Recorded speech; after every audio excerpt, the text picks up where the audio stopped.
Shalom aleihim bisem Yesua Hamasiah. Assalamualaikum warahmatullahi Isa al-Masih. Salam sejahtera di dalam nama Tuhan Yesus Kristus. Bersama saya Pendeta Hendy Tandianta BPS. Kali ini kita akan membahas pertanyaan dari Bapak Haji Barkah di Sumeneb. Pak Haji Barkah di Sumeneb Madura ini menanyakan, Pak Pendeta tolong jelaskan soal jiplak menjiplak kitab suci ya. Karena kami sudah mendengarkan tayangan Pak Pendeta Hendy Tandianta gitu ya. Kami tolong dijelaskan Pak, apa maksudnya. Begini ya, judul kita kali ini adalah siapa jiplak agama dunia. Udah gitu aja lah, siapa yang jiplak agama dunia. Saudara-saudara, kalau dicari urutan waktunya, yaitu agama-agama dunia ini yang paling tua itu agama Brahmanisme ya. Brahmanisme itu kurang lebih 8.000 sebelum Masehi. Lalu kedua itu Hindu. Hindu itu 7.000 sebelum Masehi. Ketiga Yahudi. Yahudi itu 6.000 sebelum Masehi. Artinya sebelum Yahudi sudah ada agama. Betul? Betul ya. Sebelum Yahudi sudah ada agama Hindu dan agama Brahmanisme. Setelah Yahudi nanti ada agama Buddha, lalu agama di Cina, kemudian baru muncul agama Kristen. Maksudnya Kristen ya toh, perjanjian baru. Yahudi itu perjanjian lama, kurang lebih 6.000 sebelum Masehi, tetapi ditulis oleh Musa 2.000 sebelum Masehi. Jadi Musa menulis kitab Kejadian itu 2.000 sebelum Masehi untuk hal-hal yang terjadi 6.000 sebelum Masehi di zaman Adam ya. Oke, jadi clear ya, sebelum kitab perjanjian lama sudah ada agama. Apakah perjanjian lama ini jiplak dari agama Hindu atau agama Brahmanisme? Tidak. Di Hindu misalnya ada Brahma Wisnu Siwa ya kan. Brahma Wisnu Siwa, ada tokoh-tokoh lain lagi. Apakah Yahudi jiplak? Tidak. Yahudi bikin tokoh sendiri ya toh. Ada Adam, ada Eva, ada Nuh, ada Abraham, Ishak, Yakub, Nabi Musa dan sebagainya ya. Itu di era perjanjian lama. Jadi perjanjian lama tidak jiplak kitab-kitab sebelumnya. Di Alkitab sih ada yang namanya kitab orang benar ya toh. Orang jujur ya. Kitab orang jujur ya toh. Kemudian ada lagi misalnya kitab Mesir ya toh. Yaser ya, kitab Yaser ya, kitab orang jujur ya gitu ya. Ada itu sebelum Yahudi juga ada ya. Jadi Yahudi perjanjian lama tidak jiplak kitab-kitab sebelumnya. Di sebelum Yahudi sudah ada Hindu dan Brahmanisme yaitu Brahmanisme tidak jiplak. Tokoh-tokoh seperti Brahma Wisnu Siwa tidak dijiplak oleh Yahudi. Lalu muncul di bawah Yahudi itu Buddha. Apakah Buddha jiplak Yahudi? Enggak.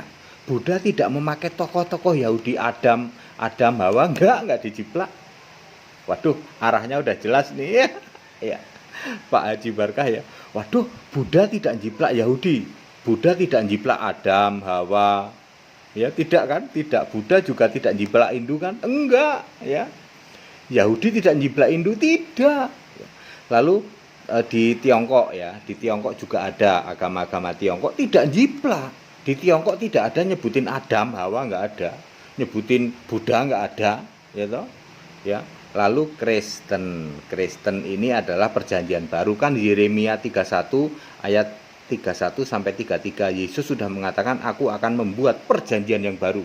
Maka di dalam kekristenan perjanjian baru ini include perjanjian lama, karena Lukas 24 ayat 44 Yesus juga sudah ngomong yaitu yang disebut kitab suci itu perjanjian lama. Nanti akan muncul perjanjian baru.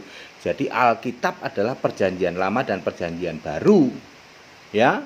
Jadi perjanjian baru di sini ya tentu nyebut-nyebut Musa, Elia, Nuh ya. Yesus sendiri juga sering menyebut ya toh.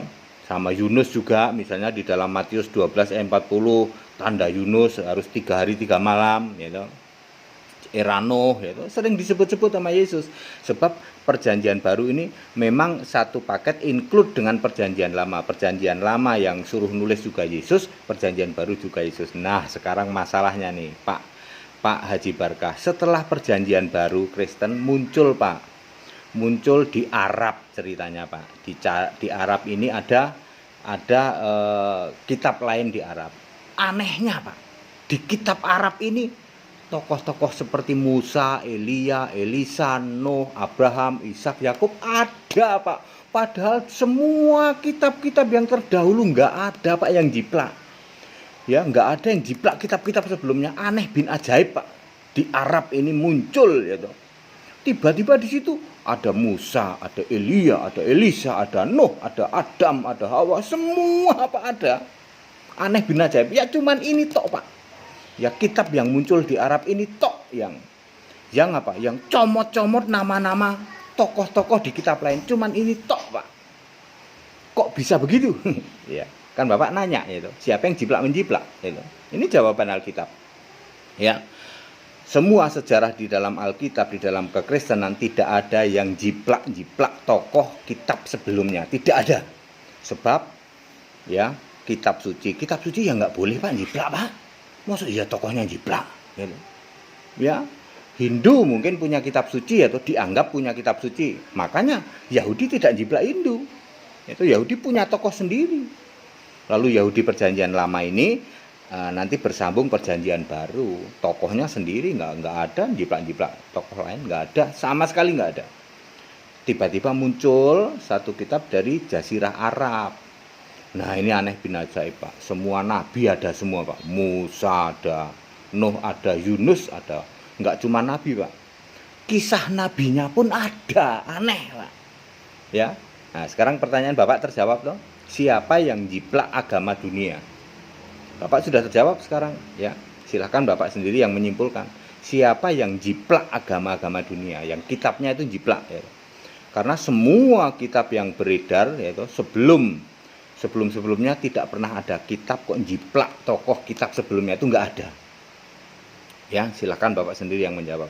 Saya sudah menjelaskan dengan padat, singkat dan clear bahwa begitulah yaitu dari kitab tertua Brahmanisme, kemudian Hindu, baru Yahudi, setelah Yahudi Buddha, setelah Buddha baru Tionghoa, yaitu setelah Tionghoa baru Kristen. Ya, setelah Kristen, nah ini dia. Ada Pak di tanah Arab yang tiba-tiba ada kitab, semua tokoh di dalam Alkitab perjanjian lama ada semua Pak. Termasuk Yesus Kristus, Isa Al-Masih ada Pak. Kami tidak tahu kenapa begitu. Tetapi semua kitab-kitab sebelumnya tidak pernah ada kitab kok jiplak nyontek dari kitab sebelumnya itu nggak ada Pak. Ya. Ya Pak ya, padat, singkat dan clear. Saya sudah menjawab pertanyaan Bapak dari Bapak Haji Barkah di Sumeneb. Kita Indonesia, kita Pancasila, toleransi harus, keberagaman wajib disyukuri, bersahabat dengan beda iman itu bisa. Kalau toh dalam kehidupan sehari-hari kita mendapati kenyataan, loh kok keimanan kita tidak sama, ya nggak apa-apa. Toh kita bisa hidup bersama-sama.